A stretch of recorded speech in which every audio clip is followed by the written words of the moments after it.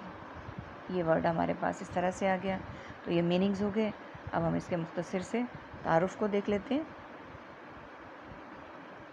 للہ اللہ ہی کے لیے ہے، ہم ترجمہ کر چکے ہیں۔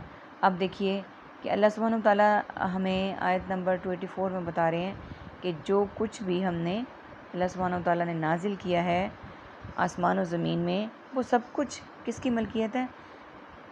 اللہ تعالیٰ کی۔ آسمان اور زمین کی ہر چیز جس کو ہم میں بھی کہتے رہیں اور جو مرضی کرتے رہیں، وہ اللہ سبحانہ وتعالیٰ کی ملکیت ہے، کسی انسان کی نہیں۔ جیسے ہم کہتے ہیں ہماری جان ہماری ہے، ہمارے بچے ہمارے ہیں، ہمارا گھر ہمارا ہے، لیکن وہ سب اللہ تعالیٰ کی ملکیت ہے، اصل وارث اللہ تعالیٰ ہیں۔ گھر جو ہمارے نام ہیں وہ بھی اللہ تعالیٰ کے ہیں، ہماری چیزیں۔ اس کی چھوٹی سی مثال اس طرح سے پیش کی جا سکتی ہے کہ ہمارا جسم، ہم کہتے ہیں ہمارا جسم ہے، لیکن اگر یہ مکمل ہی ہمارا ہو تو ہم اپنے جسم پر آنے والی کسی بھی تکلیف کو برداشت نہ کریں، ہم اسے دور کر دیں۔ اسی طرح بچوں پہ بھی ہمارا اختیار اتنا ہی ہے جتنا ہمارے اپنے جسم پہ ہے۔ تو یہ چھوٹی سی مثال تھی، اور اس کے بعد آگے سٹارٹ ہو رہا ہے کہ جو کچھ تم چھپاتے ہو، تبدو جو تم چھپاتے ہو، ما فی انفسکم تمہارے دلوں میں جو کچھ ہے، او تبدو تم ظاہر کرتے ہو، اور تخفو مخفی سے، پوشیدہ سے، خفیہ چیز سے جو تم ظاہر کرتے ہو اور پوشیدہ کرتے ہو، یحاسبکم بہ اللہ اللہ تعالیٰ اس کا تم سے حساب لے گا۔ جب یہ آیت مبارکہ نازل ہوئی تو صحابہ کرام بہت پریشان ہوئے، اور انہوں نے نبی صلی اللہ علیہ وآلہ وسلم سے کہا کہ پہلے یہ احکامات آئے تھے کہ اللہ سبحانہ وتعالیٰ نے کہا اقیموا الصلاۃ وآتوا الزکوٰۃ، نماز پڑھو زکوٰۃ دو۔ سب سے پہلا رکن تھا کلمہ طیبہ، یعنی مسلمان ہونے کے لیے جو ضروری ہے۔ اس کے بعد نماز، زکوٰۃ، قرآن، اور اس کے علاوہ زکوٰۃ اور حج، یہ سارے احکامات آئے۔ تو یہ سب ہم صحابہ کرام نے کہا ہم ان پر عمل کرتے تھے، لیکن یہ چیز ہمارے اختیار میں نہیں ہے جو اب آئی ہے، کہ جو تم خیالات تمہارے دلوں میں خفیہ مخفی طور پر یا ظاہراً آتے ہیں، اس پہ بھی تم اللہ سبحانہ وتعالیٰ کے آگے جواب دے ہوگے، یا اس کا بھی جواب دینا پڑے گا۔ تو وہ بہت پریشان ہو گئے۔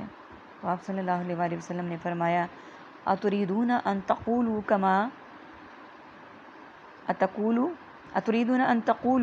قال كما اہل الکتاب من قبلهم سمعنا وعصینا، کیا تم چاہتے ہو کہ تم بھی وہی بات کہو جو تم سے پہلے دو اہل کتاب تھے، انہوں نے کہی کہ ہم نے سنا اور ہم نے نافرمانی کر دی۔